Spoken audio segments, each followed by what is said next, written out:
A former Ifugao Congressman seeks to represent indigenous people as he guns for a Senate seat in next year's polls. Let's get up close with senatorial aspirant Teddy Baguilat. Teddy, thank you so much for joining us. You were elected a lawmaker in 2010, and before Congress, you served as Ifugao governor for 2 terms and as a mayor from 1995 to the year 2000. Bakit mo gustong tumakbo para sa Senado? Well, as you mentioned, I would like to represent the indigenous peoples or the sectors who normally do not have adequate and effective representation in the Senate. Kasi if you look at the profile of the Senate, that's the political elite that we have in the Philippines. A lot of political dynasties, big business, celebrities. But we don't have voices from the marginalized, indigenous peoples included.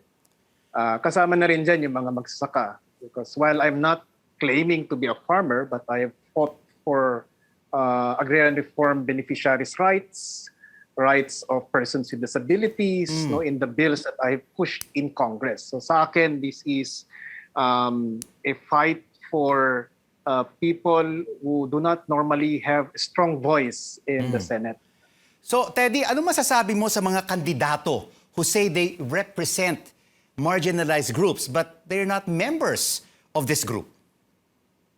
Yes, precisely. That's also the reason why we don't have a lot of progressive laws being passed in the Senate, because the interests are mostly with the elite, the people who are in power both politically and economically.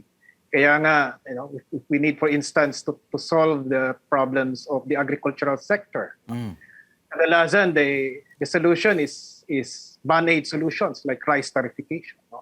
But we don't address the roots of the problem, which is wanton land conversion of prime agricultural lands, which is the lack of agricultural investments in the agricultural sector in terms of infrastructure, in terms of credit assistance and capacity building to farmers. That requires very progressive legislation that addresses systemic problems within the industry.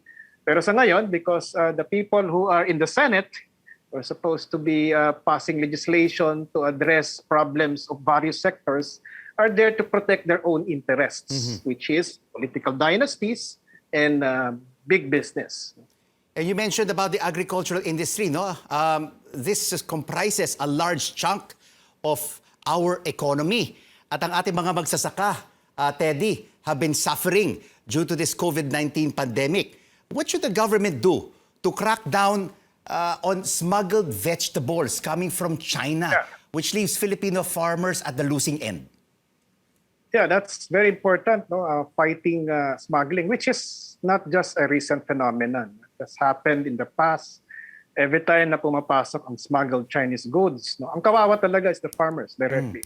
Especially from my region, because my region, the Cordilleras, produces vegetables, highland vegetables, for Metro Manila markets.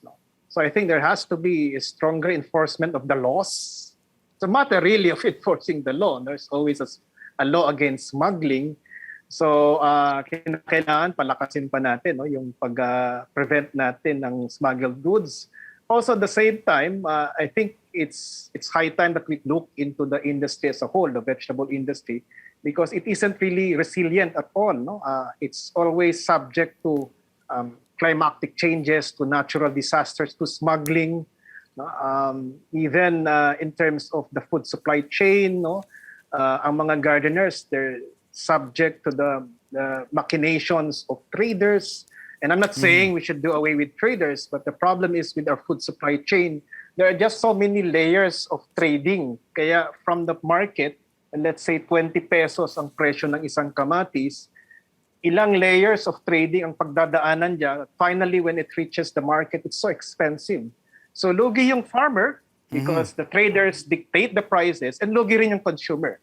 So again, we have to look into the systemic causes of the problems of the agricultural industry. At saka sa importation at saka sa smuggling na ito, Teddy, maraming sa ating mga kababayang magsasaka ang nawawalan ng hanap buhay, and many of them have lost their jobs. And of course, during this pandemic, many of our Filipino kababayans have also lost their jobs in many other industries.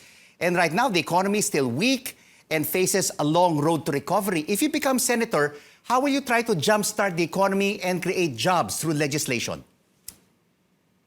Well, nabanggit naman ni VP Lenny yung programa natin. Immediate na ayuda muna sa mga magsasaka. I think that's important. No? There are a lot of businesses who have shut down a lot, especially small and medium enterprises. So yun yung talagang kinakailangan bigyan muna ng support, no? Bailout, no? If you might say so. And ganun rin doon sa mga farmers na affected by this rice tarification. So double whammy. Rice tarification, prices of palay. Sabi nga nung isang kausap ko na magkasaka, it's no longer profitable for them to continue farming, and then tinamaan pa ng pandemic, no? So we need to provide them with immediate assistance, no? And then, as I've said, look at the systemic problems, no, of the agricultural industry. Non-conversion is one. In terms also of a major investment program in agriculture in terms of infrastructure. In my 9 years as a congressman and also 15 years, no, in the local governments, wala pa ako nakakita talaga ng malaking investment program in agriculture. I remember we have roads to tourism areas. Okay, it helped the tourism industry. We even have roads for small and medium enterprises. Pero our farm to market roads, wala. Our irrigations, a lot of our agricultural lands are not irrigated the whole year round. Pero Teddy, korupsyon, problema rin ba ito sa agrikultura? Definitely. Corruption is pervasive everywhere, whether it's in industry. Paano ba natin lalabanan ito? How do we fight it? Well, ang importante muna is the leadership. That's very important because it begins, we're very personality-oriented. No? Ang laki ng ating tiwala sa Pangulo, whoever is elected as president, no? We place unto herself, no, the challenge of eradicating corruption, no, in the Philippines. Well, I always believe that corruption is dictated by our current political culture, no. Pero leadership really begins at the top because that's how we view our politicians. So if we're going to eradicate corruption, it begins first with the president. And then we have to look into our officials, the officials that we elect. And then the bureaucracy follows after. Because sometimes, no, sa ating kaugalian, no, may mga nagsasabi na ang corruption, bahagi na yan ng kultura natin, which is not true. No? But yung mga give and take, yung pakisama, those are the things I've noticed, no, in my years in government. It's very, very difficult to fight that culture of corruption because people equate it as something that is a Filipino value, which is not. No, which is not. That's why sa akin, it really begins at the top. And then we have to look now into laws that will provide or will strengthen more transparency in government. Isang ang tinutulak ko, Rico, is freedom of information. Right.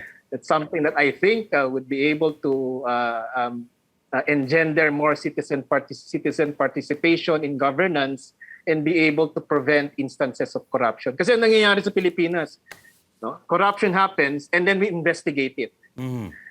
But if we have a law, progressive law such as FOI, then the citizens will have access to information about government transactions. So sa simula pa lamang, we might be able to prevent acts of corruption. Oo. Yung pet dog mo dyan sa bahay, tumatahol, Teddy. I think he really truly agrees with all the issues that you are sharing with us.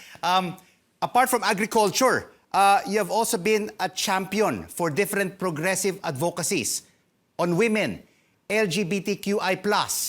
How do you plan to further these initiatives in the Senate? Well, there's this anti-discrimination bill that I've fought for in the House of Representatives, no? Yung sexual orientation and gender identity and expression, no? Law. Maandar sa House pero hindi masyado sa Senado. No? So I think that's something that I will continue fighting for in the Senate.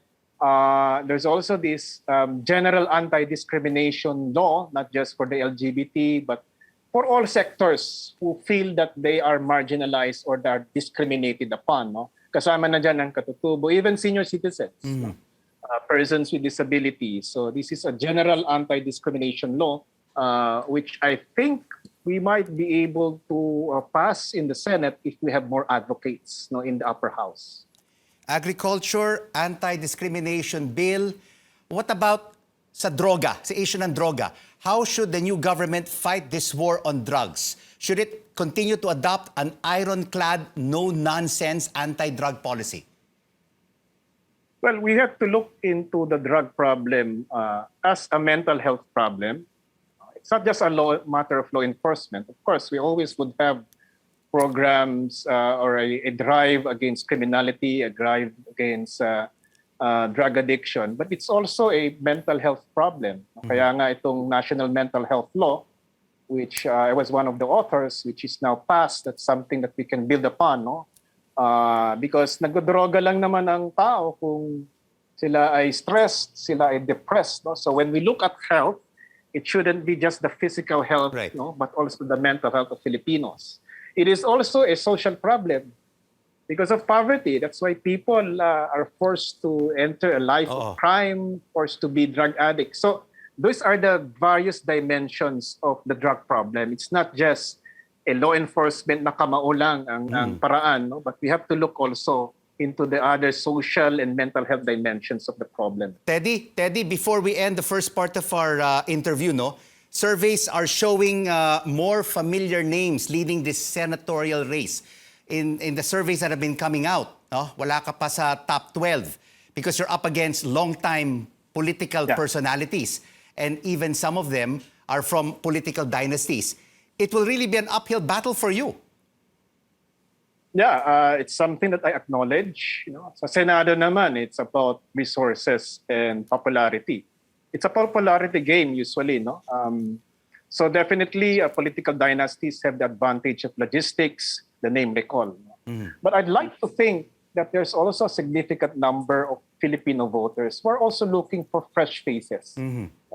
More progressive ideas, no? Fresh ideas. No? Like ako, I'm bringing in the perspective of a katatubo. A katatubo who fights for nature, who fights for the environment. That is something that we rarely discuss in the national halls of discourse. No, the climate action, no? Protection of our biodiversity. That is something that we, the katatubo, can bring into the Senate. No? And we will take this short break. We're speaking right now with former Congressman Teddy Baguilat. We will continue our conversation, up-close conversation with Teddy right after this. And welcome back to the final word on CNN Philippines. I'm Rico Hizon. We still have with us for up-close senatorial aspirant Teddy Baguilat. And Teddy, we have 2 minutes before the end of this interview, and I would like to ask you 6 questions, and please answer them with just a yes or a no. The first question is, do you favor easier public access to the statement of assets, liabilities, and net worth of the President, Vice President, and the members of Congress? Yeah, definitely yes. Do you support lifting foreign ownership limits in the Constitution? No. Do you favor the re-imposition of the death penalty for drug-related crimes? No. Should a sitting president be allowed to run for Vice President in the next election? No. Do you favor resuming peace talks with communist rebels? Oh, yeah. And should the country be more aggressive in protecting its maritime interests in the West Philippine Sea? Oh, yeah, definitely. And finally, Teddy, a brief message on why our kababayan should vote for you in the Senate in 2022. Yeah, let's bring in other voices, no? Representing indigenous peoples, representing the fight for nature, fight for the environment, because it's something that I've been campaigning for in the past 9 years in Congress. Let's also bring in variety in our national discourse. No? Is the reason why we are not having a lot of progressive laws that address the roots of our problems is because we have the elite class in the Senate who are entrenched because they are the ones that are elected time and again. No? So it's high time that we bring in other voices from a variety of sectors, no, in our society into the Senate. Thank you so much for joining us on Up Close, senatorial aspirant Teddy Baguilat.